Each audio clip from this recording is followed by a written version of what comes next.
Hey, welcome to Jim's Kitchen. Time for another unique recipe. This time we're going to try Spanakopita mashed potatoes, a very Greek-influenced mashed potatoes. They sound exciting! I've chopped up a few red potatoes and brought them to a boil. Now I'm going to cover it and let those simmer for about 15 to 20 minutes to get them soft. In another large pan, I need to bring about a ½ inch of water to a boil. To that, I'm going to add a bag of baby spinach. This one's about 5 ounces. To the pot, cover it and boil it for 3 to 5 minutes until wilted. I've drained the potatoes.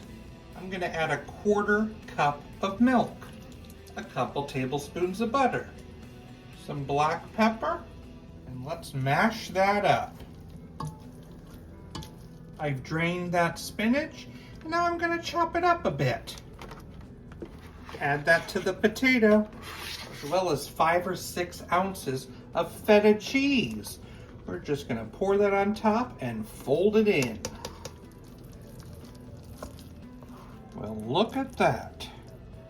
Spanakopita mashed potatoes.